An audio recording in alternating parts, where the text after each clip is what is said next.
Good morning, church. In Second Kings chapter 4, verses 1 to 7, we read about the widow and the oil, where the widow had no resources. She has to pay the debt, and she's expressing her need to Elisha the prophet. The widow was asked two questions by the prophet Elisha. What can I do for you, and what do you have in your house? And she said, your maidservant has nothing at all except a small jar of oil. Nothing at all except a small jar of oil. The widow saw her small jar of oil equals to nothing at all, while it actually had the potential for her provisions. And we know the story how Elisha performed the miracles where the widow had more than enough oil, more than she ever imagined. That oil she sold so that she can repay her debts. How often we do the same thing where we equal little to nothing. For us, if it is not big, then it is not significant. We read stories of faith heroes in the Bible, all the great lives in the Bible. So we even apply this thing of little equals nothing to our spirituality or our serving God, because we read testimonies where there are big changes in lives. Somebody has left his great wealth, the big homes, and they are giving all the time to God. It is always about big opportunities, big crises, big resources, big talents, big gifts, big groups, big vision, big attendance, big heart, big plans, big results. And we often equate little equals to nothing because of that. Because if it is not big, then is it even significant? Does it really matter? William Carey once said, expect great things from God, attempt great things for God. And this has inspired generations of missionaries because of this, the great thought that he has. And this is really good and this is helpful.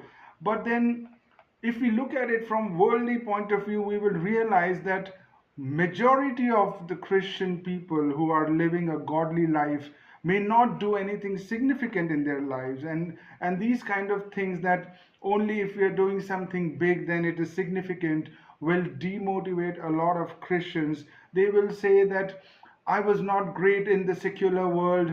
I did not achieve anything. Now, even in the spiritual world, I see great things being done by people with big breakthroughs, and I am so insignificant. I have missed the bus here too. And this is what we will feel when we think from the worldly standards. We might say to ourselves, I did not do anything great in life. But we must remember that how God looked at small things, little things. Matthew 25, verse 23 says, his master said to him, well done, good and faithful servant. You have been faithful over a little. I will set you over much. Enter into the joy of your master. If you're faithful over a little, it pleases the master. The biggest gift is when Jesus would give us big tasks, obviously, but these big tasks are big and important because we were faithful in fewer things, which means, and it doesn't mean that we should do small things because it is ultimately going to lead to big things. It's not about that. The point is how simple and mundane things are so important to God. In Luke 16, verse 10, Jesus says, whoever is faithful in small matters will be faithful in large ones. Whoever is dishonest in small matters will be dishonest in large ones. He's saying your public blessing is determined by your private integrity. Faithfulness requires integrity, and God tests your integrity in the little things. You see, God is not only about the big things, but He is the God of small things. First Corinthians chapter 1, verses 28 and 29 says, God chose what is low and despised in the world, even things that are not, to bring to nothing things that are, so that no human being might boast in the presence of God. Small things make God big. Be small enough that you are not seen, but Christ is seen, because He must increase. So, doing small things will allow God to do big things. or put together things that really are significant.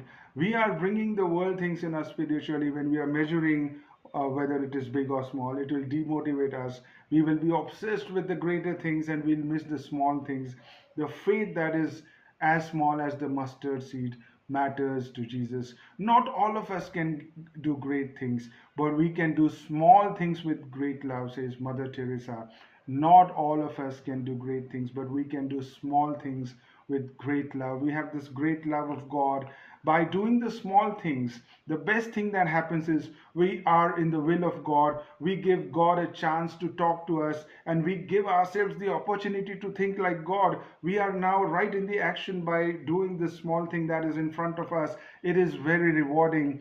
When what is that little task God has given to us today? Maybe just spend 5 minutes in prayer. Maybe become a bit more thankful and joyful, and have more gratitude. Maybe to say a kind word to someone, to call up someone since we haven't spoken to them for a long time, or to read a verse and think about it. To sleep early so that we can be fresh during the sermons, during the church service, to get to know a strange person in the church, maybe get to know somebody who's sitting next to us and we don't know them. You know what's great about doing small things?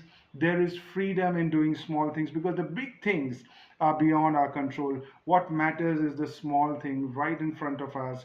Maybe being a good employee, just being kind to a colleague, a loving spouse, a patient father, maybe doing the dishes and honoring our parents. Paul tells us in Thessalonians chapter 4, verse 11, aspire to live quietly and to mind your own affairs and to work with your own hands. Again, aspire to live quietly and to mind your own affairs and to work with your own hands. This seems very mundane, and this seems like this is nothing significant, but it's quite profound because we should not be discouraged by doing something that we are not able to do something big, because we have the liberty of serving God in the small. And Jesus says that even giving someone a cup of cold water in his name, that person will not lose their reward. Matthew 10, verse 42. So we become bolder because we want to do small things. Let's do small things for God. In God's economy, little is not equal to nothing. Little is actually equal to big. Little is equal to significant. Little is equal to great. Little is equal to grand. Little is equal to important. Little is equal to good. Have a good day.